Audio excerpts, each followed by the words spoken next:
Welcome back to another video on my YouTube channel.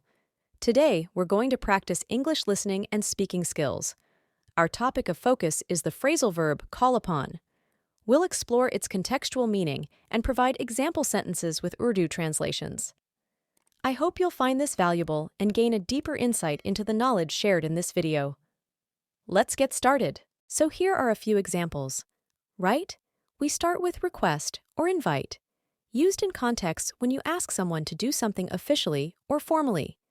For instance, I call upon Mr. Smith to come on stage and share his experience with us. She will call upon her fellow friend to come forward and explain the details further. Right. You might say, you should call upon Dr. Israr to come on stage to present the award. You may call upon the new members to introduce themselves, is another example. Furthermore, you could say, the performers were being called upon to take their places. Here are some more examples in different tenses to show how to use the word in real life. Now look at them and listen attentively. So here you go. You would call upon Mr. Johnson to announce the winner. They must call upon the committee chair to start the meeting. Call upon the team to work together for success.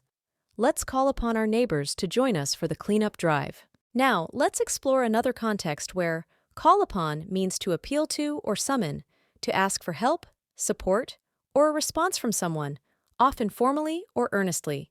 Let's practice a few examples in this context. For instance, the public have been called upon to donate generously to the relief fund. I call upon all of you to stand up for justice and equality.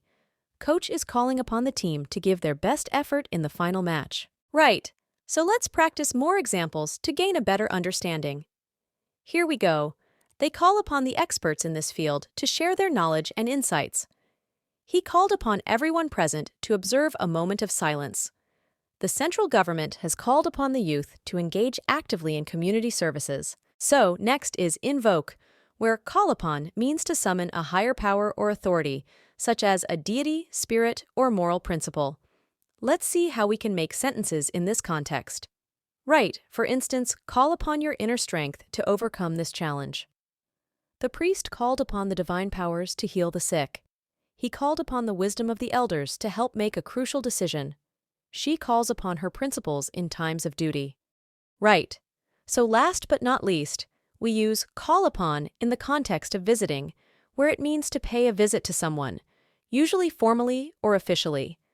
Let's look at some examples in this context. Like, for instance, the journalist called upon the witness to gather more information. The diplomat called upon the ambassador to discuss the treaty. I called upon my grandmother to check on her health. Right, finally. We've covered all the contexts of call upon for today. I hope you now understand the word and its various meanings in different contexts. If you found this video valuable, please consider hitting the like button and subscribing to the channel for more useful content. Until next time, take care.